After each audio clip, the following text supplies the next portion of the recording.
with the news that the Colts are about to give out huge contract extensions to probably two of our best offensive players, I figured I'd dress the part, put on my gear, and see if they would give me a shot.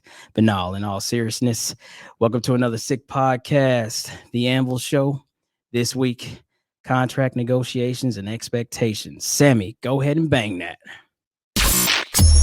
Turn up your volume. Because you're about to listen to The Sick Podcast. And Bill Show. Intercepted! Marlon Jackson! Marlon got it! We're going to the Super Bowl! We're going to the Super Bowl! Marlon Jackson with the interception! He picked off Tom Brady! The sickest Indianapolis Colts podcast. It's gonna be sick. Sick indeed. Let me bring in the team. Acosta Pat, where you at? Trying to fix the camera. Oh, I'm taller than you again this week. Hello, what are we doing here? You trying to give everybody epilepsy or what? Yeah, I'm trying. You know me, I like to give shit out, so. Damn, country, who are you, Sir Mix-a-Lot? This big-ass chain you got. You're not the only one that can be blinging around here, buddy. But look at my little shit. You got all the damn some 1990 bling over there. I feel you. It's presented. I mean, it was given to us by Doughball Whiskey. Oh, Hopefully, a sponsor coming soon. oh, well, look at this guy. Okay, everybody trying to show me up. Somebody over here painting RVs. Another guy trying to get Doughball Whiskey. Is this what we about? Is it about a competition? Is everything a competition? I mean, you do beat us in vacations. That's true.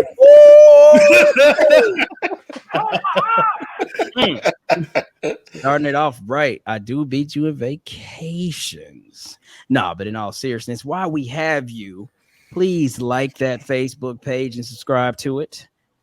Also like and subscribe to that YouTube, Twitter, Instagram, The Anvil, Sick Podcast, or Sick Podcast, The Anvil Show. I keep on messing our name up. My bad. But yes, go find us on all those socials. We appreciate everyone who follows us. Yeah. I am excited to have you guys on tonight, talk about some cool stuff, which is basically just are people worth the money that we're potentially about to give them. So let's just not waste no time. Let's just jump right into it. So here we go. Sorry, I got excited. Rule number one, don't talk through my hammer. I did before the hammer even started, so. Then you The spoke hammer is as a sacred. hammer. The hammer is sacred. I apologize. I thought I could get it in there before the first ding. And you did not. I deserve that one. Absolutely. All right. So to business we go, right? So rumor has it some contract negotiations should occur this offseason before we jump into this year. So primarily the two guys we'll talk about tonight, because there are several people who may or may not get extended, but the two guys we'll talk about are pretty much the horses on our offense. That being Jonathan Taylor, JT for short, and Michael Pittman Jr. or MPJ11. Okay. So we were tasked with doing a little homework, looking at some comparables, thinking about potentially what these guys may or may not be offered in this market. The key thing to remember, right? Two things, actually, for all the fans that will listen and all the fans who already have their predetermined ideas about payment. It's not your money. It's number one.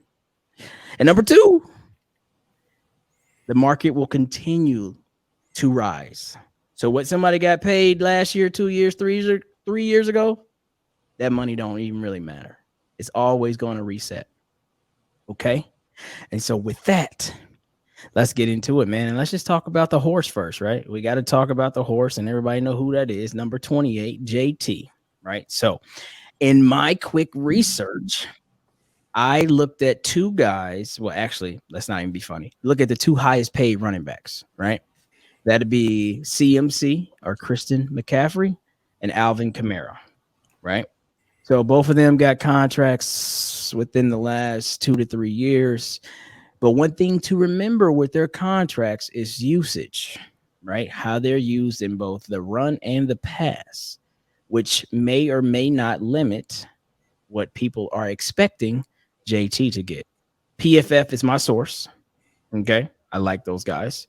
So PFF says straight out, we should look at JT making anywhere from 13 to 14 million dollars per over a 4-year deal, right? With about what was the guarantee? Guarantee was oh shit, I'll find a guarantee in a bit. But that is what they're expecting because 16 and 15 million dollars is what CMC makes 16, and then Kamara makes 15. But both of them are heavy in the pass game.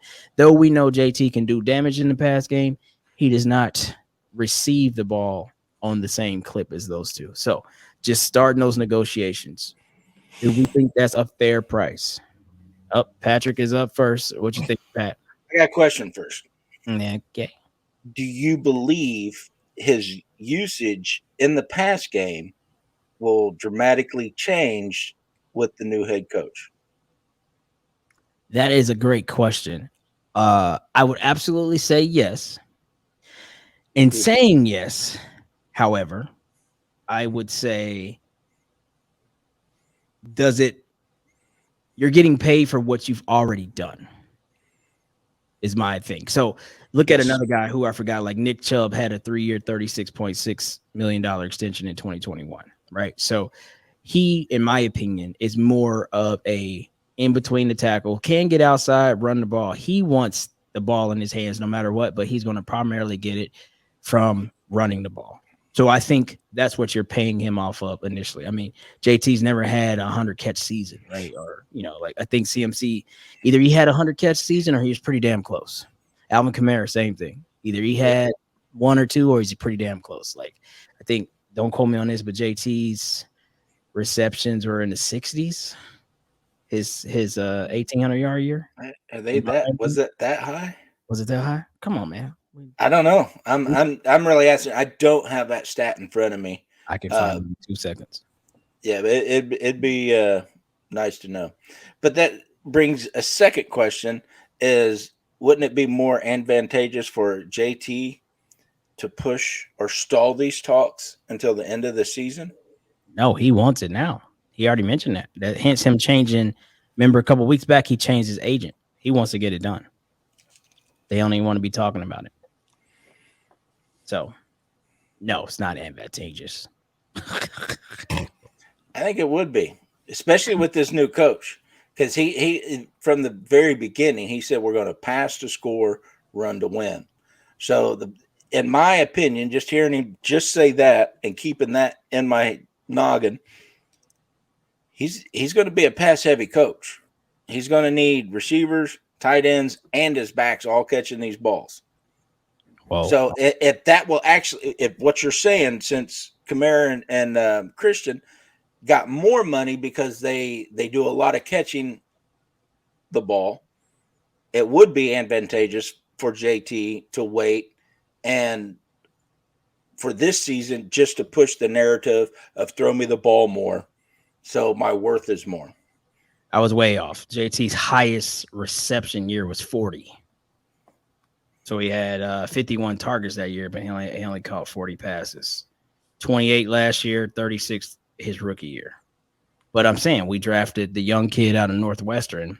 He'll probably get a lot of work back there. Yeah. So again, this is the other thing too. I'm not saying anybody's going to take these cheapo deals because I found it says a projection for JT is 60 million. So 15 million per year, $60 million 4-year extension, 35 million guaranteed. I mean, this is running backs, right? Running backs don't really make, that super money. I think not like they used to. Well, yeah, it's just kind of changed. Running backs are down a dozen. But I say this, sticking on the idea about how much he should get paid or whatever. But I feel like, we always talk about the guys that are our guys, right? And they're Colts, centric players. I feel like they want to get the deal done. Doesn't mean they'll shortchange themselves, but I don't foresee this becoming an issue. I mean, we watched it with Shaquille, we watched it with Quentin. Like, those dudes basically got exactly what everybody were projecting they should get based off of play. Jonathan Taylor's a special back, plus he's still young. I mean, he's barely 24 28. years old. Huh? Okay. Yeah, he's barely 24. So I feel like he'll get whatever. I mean, we can literally have this guy for another 6 to 7 years, I think, honestly. Like we'll have a 10, 11-year career out of Jonathan Taylor. Real talk. Barring like, significant injuries, significant setbacks. We should have a good 10, 11 years because he started so young. You know what I'm saying? Usually running backs, 7 years and you start to see the cliff. But you got to go back to the old dogs, the Barry Sanders that gave you 10 straight 1,000-yard seasons. Jonathan Taylor could easily do that. Well, he hasn't, but he easily could. He missed last year. He only had 800. What did he have last year? 8 something. How many missed games did he have too because of that ankle? Yeah, he had 3 I know of off the top of my head. Well, they shut him down too. Remember, at the end of the year, they just like shut him all the way down. So then there was that. But nah, man, I think so. Yeah, so his rook season 1169, sophomore campaign, the monster year 1811, and then 861, and he only played 11 games last year. Played 15 year one, all 17 last year, and then or 2 years ago, and then 11 last year. So he missed 6 games. 6 games, yep. Yeah. So there's that. But no, I mean, 4 years, 60 million, 15 per. That's what people are expecting. 35 guaranteed. Chris Ballard here probably make it a little bit. He'll make it where, some of that's front loaded with bonus money and whatnot. Because there's several people who got to get paid, in all honesty. So we have to navigate that. But I feel like there has to be a priority. And that's just part of the game, right? Like that's Jonathan Taylor. Then it's Michael Pittman Jr., in which I feel like his is a little bit more. We'll get into that, because a lot of people have their reasons behind what he is and what he's not. But the numbers would actually surprise you. I found a little data when we talk about him. But JT, I think this is open and shut, right? I hope that we have this closed pretty quickly. Like I would love to see the boys come back on the field in July for training camp, and this is already done. I would love to see that. I mean, we've taken care of Shaquille early. We took care of Darius. I'm sorry, we took care of Quentin Nelson pretty early. Other people you think about who got extended a couple of years back. We took care of Kenny Moe. So you got to kind of look at who Chris Ballard is and what his philosophy is. His philosophy is we pay our own, right? So even if that's 1-year deals, because he's given plenty of 1-year deals to kind of see, if it really meshes, and then a second year doesn't really mesh, and then we let him go. But you can look at Tyquan Lewis.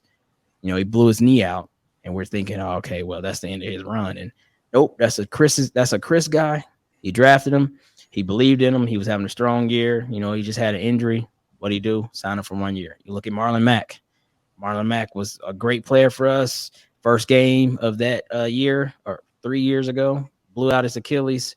We think that's the end of Marlon Mack because Jonathan Taylor starts to come on. What does he do? Bring Marlon Mack on a 1-year deal. So I feel like his MO is we take care of our own. And so when you have players like this, though, who are definitely top notch, you get that done. Thoughts on that, Costa? What you got? I mean, you pretty much hit every nail on the head there. I mean, Chris Ballard is going to pay, I think, Jonathan Taylor definitely what he's worth. I mean, there's no ifs, ands, or buts about it. I mean, I think he's going to pretty much get what he asked for. I mean, it's just that plain and simple. I'm just going to keep it short and sweet on that one. I think so. And I don't even know if this is something he's asking for, right? Like, I feel like certain players, and I'm not trying to call anybody out, but I feel like certain players are looking at themselves as, hey, this is what I'm worth. And I feel like there's other guys that are like, I'm a team first guy, and I think we all in the room know what I should get paid. So let's start talking. I think that's how this goes. Like, I feel like I'm not trying to be funny, but I feel like we're not an organization. Maybe it's just because we're so low key anyway. We're the Indianapolis Colts. We're not, like the Dallas Cowboys or, the now Kansas City Chiefs. We're not one of these high thought about teams in which somebody's going to bring a lot of attention to self, and I don't feel like we have those type of players that it's going to be like, oh, I'm holding out until not trying to like throw them under the bus, but look what Saquon Barkley was doing, because they tagged him and apparently he's not happy, right? So, I don't feel like we have those type of guys. Now, Kenny Moe last year kind of gave us a scare, right? Because he was ready to renegotiate. And basically, Chris Ballard was like, yeah, we're not even talking about that. And lo and behold, Kenny Moe showed up. Now, Kenny Moe didn't have the greatest year last year. But then again, he also didn't become a problem. And he's fired up for this season. So that was just a weird moment, like a weird, I guess, string of events, like to even bring that up, kind of make a stink and then play the whole year. Though he wasn't happy in the defense, he kind of had to learn his way, but now he's excited for this year. I don't know, wild shit. But with Jonathan Taylor, open and shut. I don't have anything more to that. Pat, you want to add anything more to JT? No, pretty much covered it there. I definitely see a deal getting done. What is it going to be? 13, 14, 15? I don't know. Look back a couple years when Derrick Henry got his big monster contract. Mm-hmm. What was it? It was 4 years, 5 years, $50-something million. Yeah, it might have been 4. So I can definitely see that being there. Yeah. Okay. Well, there's other guys, like I said, you got to go back to Todd Gurley. He was the first one to really like kind of set that running back number. And I forget how much he was guaranteed and whatnot, but then he had some of that like me shit. But don't get me wrong, Todd Gurley was a dog before his knees like stopped working for him. You know what I mean? Like I said, you said Derrick Henry, Dalvin Cook, who is now like getting free agent. Ezekiel Elliott, free agent. Yeah. There's quite a few that's out there that you're like, dang, nobody's picked these guys up yet. Yeah, because those didn't really work out all that great. Todd Gurley didn't. Ezekiel didn't. Dalvin didn't. I think Kareem Hunt got let go too. And he's still a heck of a daggum back. Well, he had some. Well, you mean recently got let go, or when he had to miss time because of that? No, let go from Cleveland. Did he? I believe so. Yeah. Oh shit! I didn't know that. I'll have to Google it. Yeah, but I'm pretty sure. Yeah. All right. So pretty open and shut, Michael. Or I'm sorry, pretty open and shut for Jonathan Taylor. Let's move on to Michael Pittman, and this one gets a little dicey, right? So first, let's just start this conversation with this. All right, it's not about where we're going to rank Michael Pittman or anything like that. Is he the type of receiver that, I don't want to use the word build around, but is he the type of receiver that's coming into a second contract in his 4th year that you feel he's done enough to say, I deserve to be here and I'm a marquee player for your franchise? Let's answer that question first. I think he should wait, or at least the Colts should wait to the end of the season to see how he performs with these quarterbacks now. Because granted, he has been through, several quarterbacks, right? He hasn't really been able to mesh with anybody. So Carson I say he was okay with Carson Wentz. He was okay was his best year. Yeah. So has he proven to be the number one receiver and, like you said, like necessarily build around? I don't think so. I think he should have a proving year this year and, go from there. All right. Patrick? To answer your question, no. Straight to it, huh? Straight up no. But it's only no because of exactly what Acosta said. He's had a different quarterback every year, and each quarterback that he's had has been subpar. And I was wrong. His highest receptions was last year. Damn. So, for him or anybody else to say he's worth this, I got to say, how do you know? Now, I like Pitt. I think he's going to do great. But I agree 100% with Acosta. If he should hold talks until the end of the season and see what him and Anthony can produce. And then you hit it. Okay. Yeah. For some reason, you're having a hard time believing me, so I'm going to bring up a couple things. Alan Lazar. Do you think MPJ is better than Alan Lazar? Statistically or athletically? I'm going to be biased. Statistically, no. Athletically, yes. Better player than him, yes. Mm-hmm. Okay, well, when he went to the Jets, he got $44 million on a 4-year deal. Yeah. So if you think he's better than that, that's a starting point.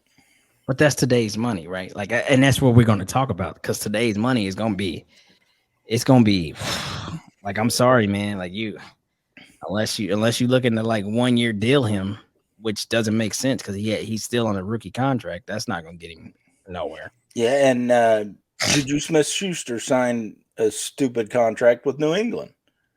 You know, would you say he's better than Juju? Yes.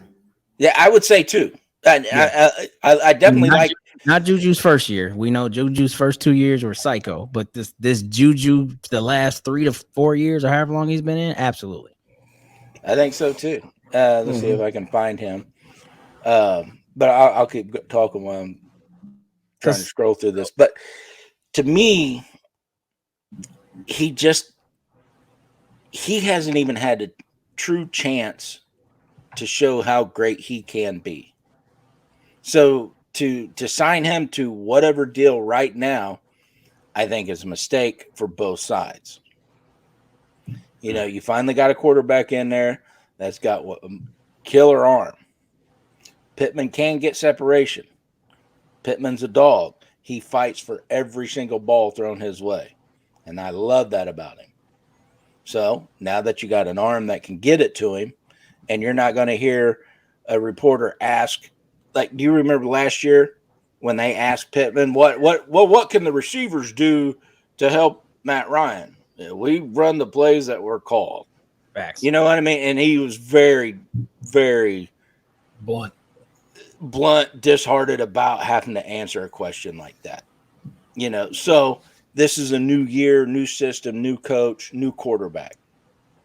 All right, well, let me jump in there for a second. So here's the thing, man. So you gotta look at the dynamic of the offense, right? And we've talked about this in different lights before. I don't necessarily think that you always have to highlight a single guy to be a all or nothing player. But if you look at this guy, right, you gotta take his rookie year kind of as a rookie year with a noodle arm, fucking Phillip Rivers. But I mean, he averages 75 receptions a year, about 835 yards, and 4 TDs, roughly. Now, that doesn't sound all that great. But you look at the last 2 years, he's had 88 receptions in 2021 and 99 receptions in 2022. And then you think about how this team has grown. So now you have what else? You have now Alec Pierce being added to stretch the field last year. And now you have a very much interior slot guy and Downs being added this year with your air quotes, because people like to deem him this, but I think he's a little bit more than that, possession receiver. When I think possession receivers, I always think of old school guys like Keyshawn Johnson and, you know, like big frame dudes. Remember Muhsin Muhammad and dudes like that just eat up space. What I see, and people are going to like, people are going to go bananas when they hear this, right? Michael Pittman has the same pedigree, height, probably same roughly speed, maybe a slightly slower route running capability, probably maybe a notch down. But to me, he's a Michael Thomas type receiver. He just doesn't have Drew Brees. You look at Michael Thomas with Drew Brees, he was the best receiver in the league. but he didn't have all the attributes that was like, oh, he's the fastest guy, he's the this, he's the that, he jumps the highest, he's Julio jump. No, but his numbers were crazy because of the offense and because of the quarterback. Michael Pittman hasn't had that, right? And I'm not saying Anthony Richards is going to be that, but I'm saying he has the prototype to play like Michael Thomas. So with that said, I think that, like you said, lots of untapped potential. For what he's done with who he's played with, that's got to be worth something. And so looking at that, right, I came and I started like reading a little bit and I was like, all right, here we go. So Pittman is tied for 9th in targets over the last 2 seasons with 263 targets now. So that means the quarterbacks are looking for him. He's 4th in contested catches with 33 and 7th among wide receivers with at least 100 targets when lined up out wide with a 91.8% reception rate on passes deemed catchable. So he's catching more than 90% of passes thrown his way. Pittman's 71.9% completion percentage when targeted out wide ranks 4th. And though he's had memorable ones, right? We got to put that in there. He's had memorable ones. He rarely drops targets. But he has had a few to be like, oh, shit, Pittman, like, damn. You know what I mean? But he rarely does that. Okay? So these are things that we have to consider. And we have a homegrown player who hasn't really had, as you mentioned before, Pat, the quarterback that can to take him to the next level. So with that said, contract projection. 4 years, $92 million. $23 million per year on a $53 million total guaranteed for basically 75 catches a year, 835 yards, and 4 TDs. Does that seem a bit high? A little bit.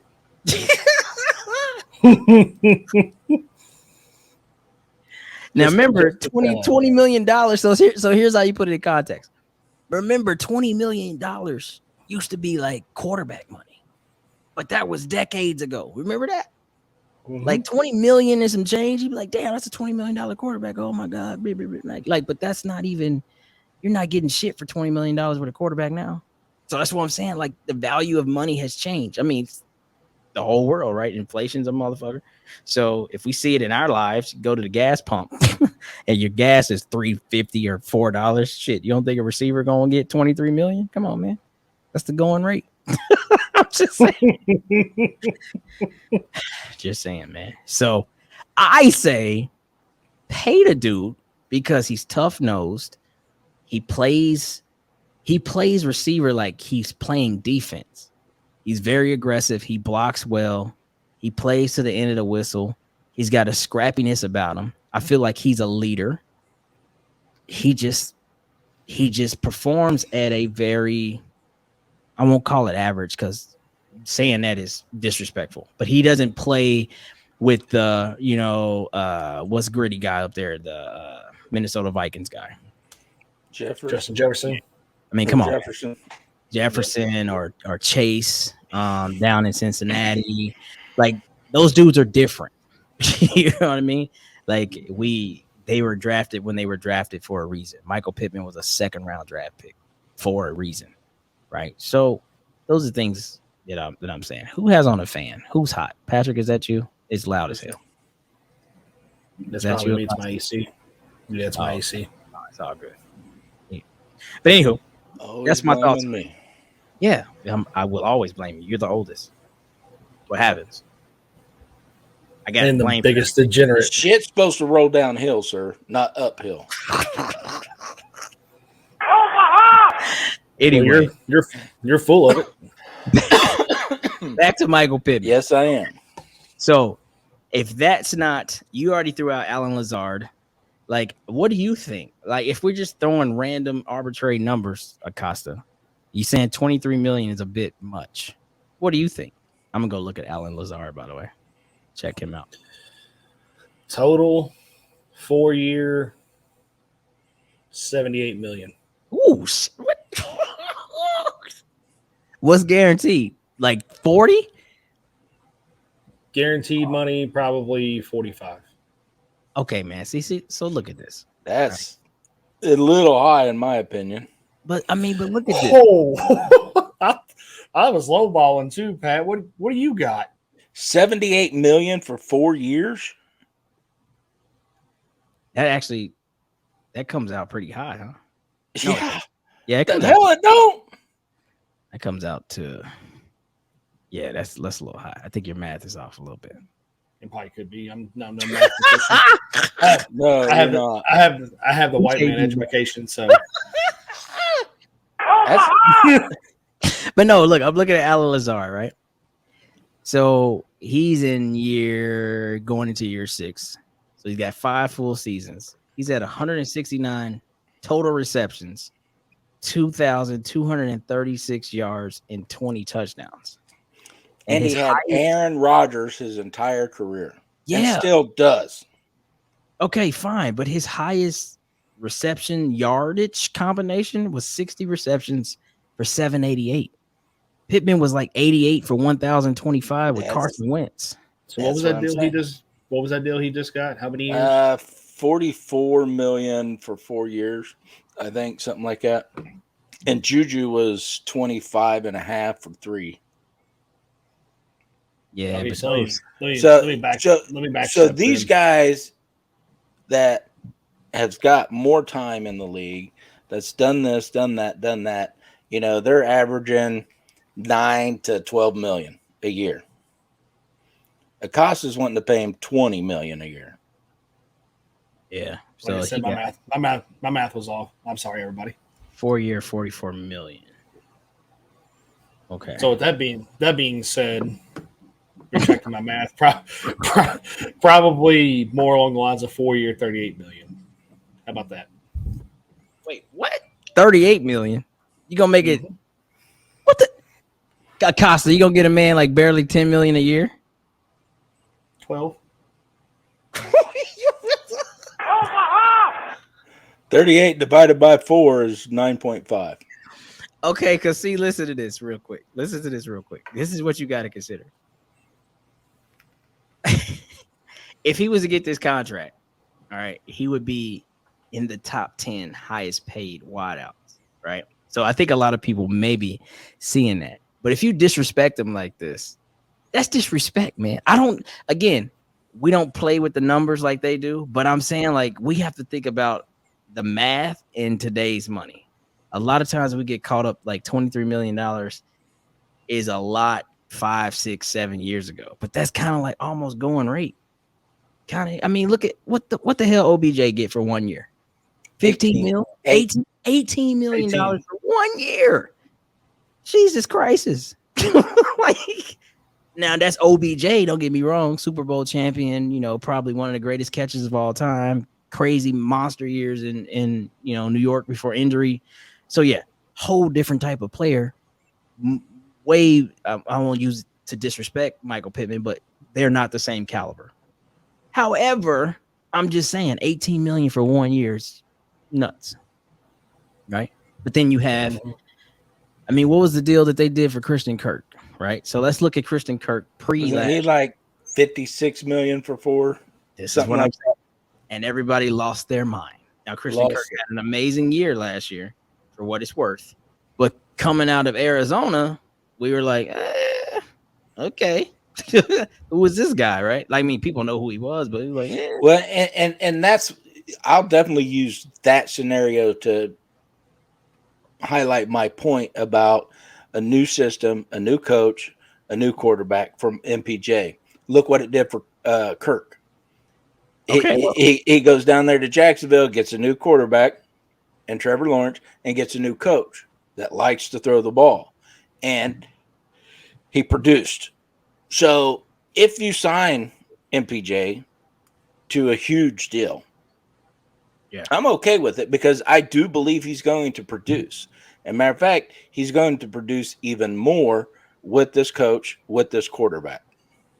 Now this one, okay, it was 4 years, 72 million. And his signing bonus was 20 million. Average salary of 18 million. Now let's look at his numbers though when he was in Arizona, right?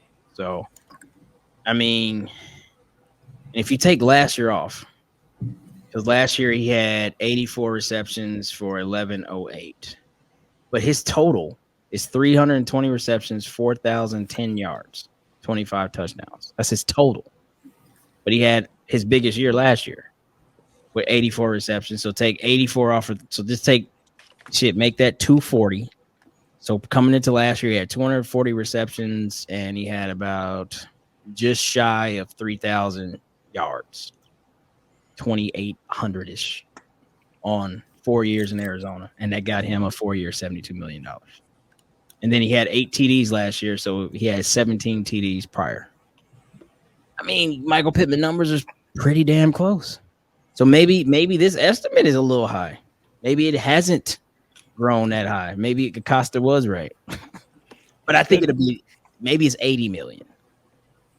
Maybe it's closer to 80 because I feel like every year is going to increase. So maybe it's closer to 80 million. So maybe it's 4 years, 77, 78 million. With because Kirk's guarantee was like 37 million. This guarantee says 53 million. We shall see. We shall see. I think this one is more complex because, again, you're looking at the receiver and all you can do is compare to guys that, have monster numbers. But I think sometimes when you do that, you devalue the rest of the system. You devalue the rest of the squad. I mean, look at Tyreek, right? Like Tyreek was like, nah, I deserve this much. Peace, dude. Super Bowl again. Like, he got his bread in Miami, but KC was like, nah, I think we got enough still to be pretty great. And I think that's kind of what our team is built upon. We don't have a Tyreek. We don't have a Jamar Chase. We don't have a Justin Jefferson. We don't even have an AJ Brown. We should have. How do you do that? Never. You're about to go on a 10-minute rant. Fucking dude, come on, man. Listen, bro. I just want you to hear me out. He said AJ Brown and immediately stress level went through the roof. That immediately my hat helmet. My hat helmet is super hot immediately. Like I just want to like with a reaction like that, you would think you'd be talking about DK Metcalf and that's what I'm saying. Him in the train. Both of them, dude, both of them were there. We had our option pick of either one. AJ Brown, DK Metcalf. We took right. Don't forget, Scary Terry was still there too. Oh God! And yes, ladies and gentlemen, I am that friend that will keep throwing fuel on the fire. Oh my God! For everything that Chris Ballard is, I don't know how his whole squad, the whole draft team, all of them came together as like, we take this guy right now. What? How does that happen? How do you have him drafted or graded higher than those dudes? How? Like, I just don't. Well, let me ask you a question. Oh shit! We need the draft guy back on here. You and your questions tonight. Draft Vogel. We got to get Vogel back on here, bro. I don't know what the fuck that was. Yeah. Jesus but you know how some later round picks turn into stars. Yeah, but right? We've all seen this. Now, when you're asking how did they get by Chris Ballard and his entire staff, maybe that's kind of the way they was thinking is, yeah, they're graded really high, but we don't believe they're going to transition the way they actually did transition. Yeah, but Rocky Sin would probably still be waiting right now. Why you always go beat up on my guy? Bro, he was from Temple. Like, I'm not trying to act like that matters, but he was from Temple, man. Like, he's not a cornerback from the SEC who had big time competition. Sure, he was strong hands, but he lacked so much with his foot skills. You know what? Listen, I don't know. Two letters, Pat. Okay. P-I. Just saying. 6, bro. We were at a game. We had 6 of them in one game. 6 crucial PIs too. I don't know how we end up winning that game. I'm calling Denver Broncos. BS on those No, Pat. No, we were Pat. there, bro. We were there, and Cortland Sutton he had his number, man. Like, dude, I don't even know who was playing quarterback for Denver then, because it wasn't Russ. It was it Simeon? Oh God. I'm pretty sure it was Trevor. It was Simeon, man. Listen, you know what? Not today. Nope. Not doing it. And the reason why I will never forget this is because I went to that draft. It was in Nashville. My anxiety was through the roof. There were 200,000 people on Broadway in a straight line, bro. Like and I was in the first quadrant, and I swear it felt like you could feel every person like pushing against you. That's how many people were packed into that street. Not only did we survive the rain, because it rained. We had pick 26 and we traded out of it. So day one, I waited all the way to the end to trade out of it. And I was like, oh my God. So day two, you can't come with nothing but like hopefulness. Like, all right, we're about to pull off some 2018 stuff. It's about to be magic. And yet here comes Rock Yassin. DK Metcalf, man. AJ Brown, man. Terry McLaurin, man. We seen everything. Home cap. Oh my God. It is hot as hell underneath my hat helmet now. Okay, you know what? On that note. Yep. On that note. I'm flustered, Pat. Time to call an audible. We can tell you called like 50 Omaha. So yes, there's other guys that will probably get some paydays this offseason.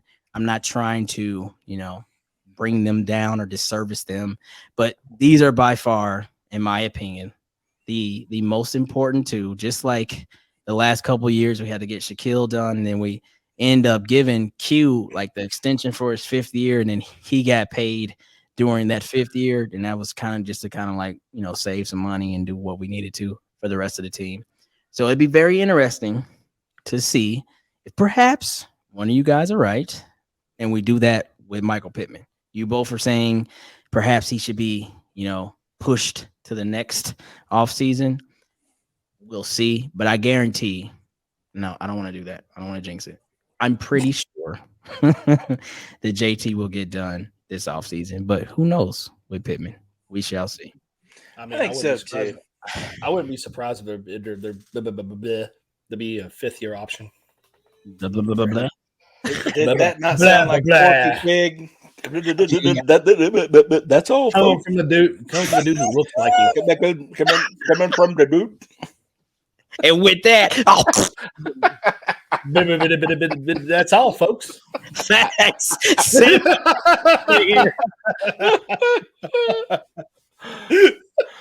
Oh my God. Sammy, get us out of here. We are off track. Sammy, get us out of here. And that's a wrap. Hope you don't miss us too much until next time. Follow the Sick Podcast and Bill Show on YouTube, Instagram, Facebook, Google Play, and Apple Podcasts.